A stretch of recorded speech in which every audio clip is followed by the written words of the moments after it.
Marilah kita sampai kepada firman Tuhan. Saya membacakan firman Tuhan Filipi pasal 4 ayat 2 mulai. Saya membacakan sampai ayat 19. Kita sama-sama saja membaca, biar kita semua bertambah-tambah menggenapkan firman Tuhan dalam hidup kita. Firman Tuhan tama-tama meresap dalam kita. Mari, Filipi pasal 4 mulai ayat 2. Bersama-sama. Euodia ku nasihati dan Sintise ku nasihati, supaya sehati sepikir dalam Tuhan. Bahkan ku minta kepadamu juga Sonsugos, temanku yang setia, tolonglah mereka. Karena mereka telah berjuang dengan aku dalam pekabaran Injil, bersama-sama dengan Clemens dan kawan-kawanku sekerja yang lain, yang nama-namanya tercantum dalam kitab kehidupan. Mari semua. 4. Bersukacitalah senantiasa dalam Tuhan. Sekali lagi kuatakan bersukacitalah. Hendaklah kebaikan hatimu diketahui semua orang. Tuhan sudah dekat. Janganlah hendaknya kamu khawatir tentang apapun juga, tapi nyatakanlah dalam segala hal keinginanmu kepada Allah dalam doa dan permohonan dan ucapan syukur. Damai sejahtera Allah yang melampaui segala akal akan memelihara hati dan pikiranmu dalam Kristus Yesus. Jadi akhirnya saudara-saudara, semua yang benar, semua yang mulia, adil, suci, semua yang manis, semua yang sudah didengar, semua yang disebut kebajikan dan patut dipuji, pikirkanlah semuanya itu. Dan apa yang telah kamu pelajari, dan apa yang telah kamu terima, dan apa yang telah kamu dengar, dan apa yang telah kamu lihat padaku, lakukanlah itu. Maka Allah sumber damai sejahtera akan menyertai kamu. Aku sangat bersukacita dalam Tuhan, bahwa akhirnya pikiranmu dan perasaanmu bertumbuh kembali untuk aku. Memang selalu ada perhatianmu, tetapi tidak ada kesempatan bagimu. Kukatakan ini bukanlah karena kekurangan, sebab aku telah belajar mencukupkan diri dalam segala keadaan. Aku tahu apa itu kekurangan, aku tahu apa itu kelimpahan.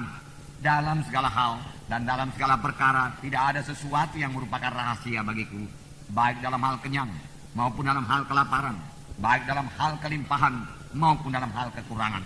Segala perkara dapat kutanggung dalam Dia yang memberi kekuatan kepadaku. Namun baik juga perbuatanmu, bahwa kamu telah mengambil bahagian dalam kesusahanku.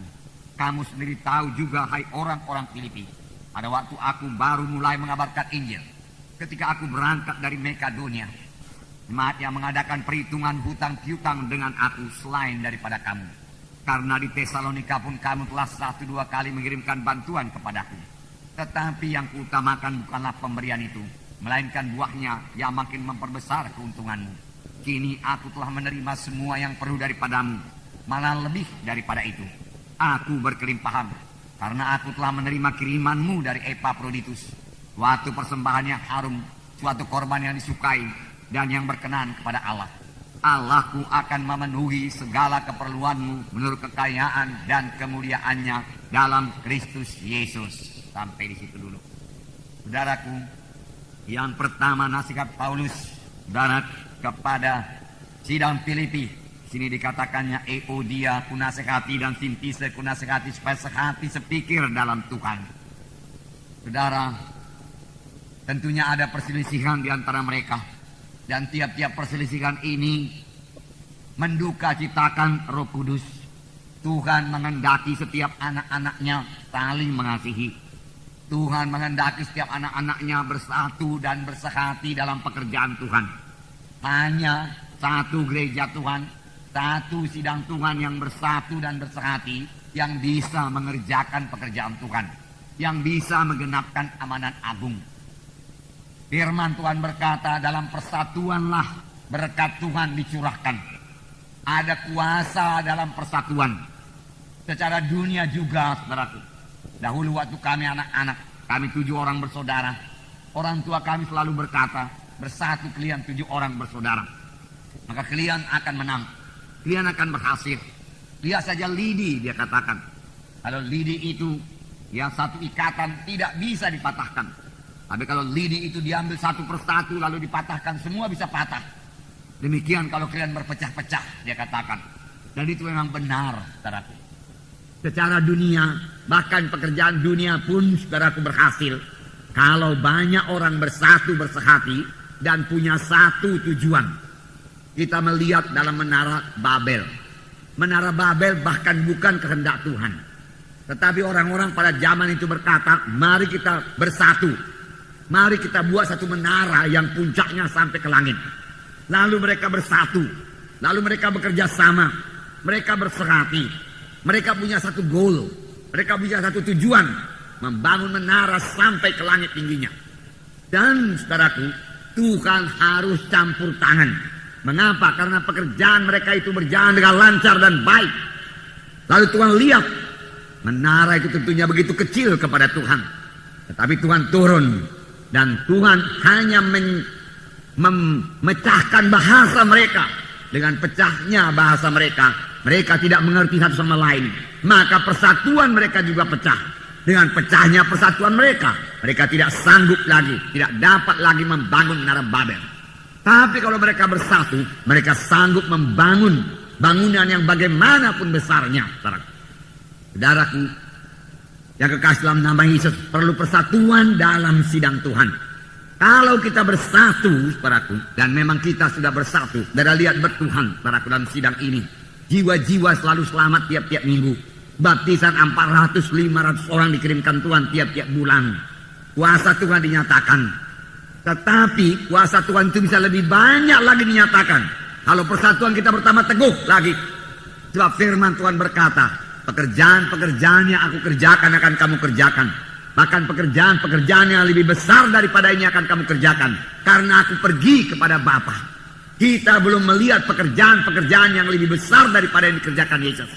Bahkan belum melihat semua pekerjaan-pekerjaan yang dikerjakan Yesus. Tapi Tuhan sudah menjanjikannya. Orang mati dibangkitkan, saudaraku. Yang lumpuh berjalan, yang buta melihat. Dan ribuan jiwa diselamatkan. Saudaraku yang kekasih dalam nama Yesus, berbondong-bondong mengikuti Yesus. Ruangan-ruangan penuh. Dan ini memang sudah mulai, saudaraku, diberikan Tuhan dalam sidang Tuhan ini. Puji Tuhan, saudara. Tapi kalau kita lebih bersatu, lebih bersekati, lebih memperhatikan satu sama lain, maka kuasa Tuhan akan bertambah-tambah. Luar biasa lagi dinyatakan. Amin, saudara. Inilah kuasa persatuan. Firman Tuhan berkata, jikalau dua orang daripadamu di dunia ini bersatu, bersehati, mohon satu perkara kepada Tuhan, maka apapun juga permintaan mereka itu akan dikabulkan oleh Bapakku yang di sorga. Rumah tangga yang bersehati adalah rumah tangga yang bisa berdoa kepada Tuhan, dan kuasa Tuhan pasti turun dalam rumah tangga tersebut. Berkat Tuhan pasti dicurahkan dalam rumah tangga tersebut. Tidak heran, saudaraku, Paulus mengatakan, mari bersehati. Euodia Sintise yang sudah bersama-sama bekerja dengan aku, dengan Clemens. Boleh jadi Euodia Sintise ini pada permulaan pembangunan sidang di Filipi dia sudah ikut bekerja sama. Tetapi kemudian boleh jadi terjadi sedikit perbedaan pendapat. Tetapi Paulus berkata, hai Sunsugos, sahabat daripada Paulus, perdamaikanlah mereka. Biarlah salah satu mengalah atau dua-dua mengalah. Yang perlu sidang Tuhan bersatu bersehati, berdamai, saling mengampuni, tidak menggosip, tidak mengkritik. Kritik, saudaraku, bukan daripada Tuhan, kritik daripada setan. Saudaraku, untuk memecah belah sidang Tuhan, supaya kuasa Tuhan jangan bekerja dalam sidang Tuhan. Setan tidak suka kuasa Tuhan nyatakan dalam sidang Tuhan. Kalau kuasa Tuhan tidak dinyatakan, saudaraku, jiwa-jiwa tidak dapat berkat. Kita rindu kuasa Tuhan. Oleh sebab itu, mari kita bersatu. Mari kita bersehati. Amin, saudara. Firman Tuhan berkata, hendaklah kamu berdamai satu dengan yang lain. Firman Tuhan berkata, mengalah. Firman Tuhan berkata, perhatikan kepentingan orang lain juga. Jangan kepentingan diri kita sendiri. Care kita, memperhatikan orang lain, mendoakan orang lain. Kerap kali kalau kita sudah mendoakan orang lain, kita tidak mengkritiknya lagi.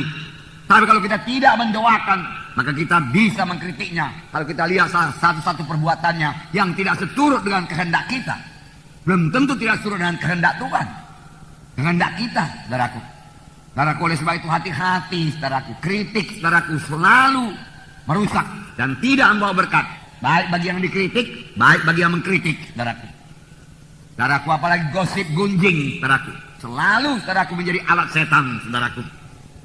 Saudara yang kekasih dalam nama Yesus, Paulus tidak menggosip, Paulus tidak mengkritik, tapi Paulus berkata, siang malam aku mendoakan kamu dengan mencucurkan air mata. Tidak heran sidang-sidang yang dibuka oleh Paulus sangat berkemenangan, sangat berhasil.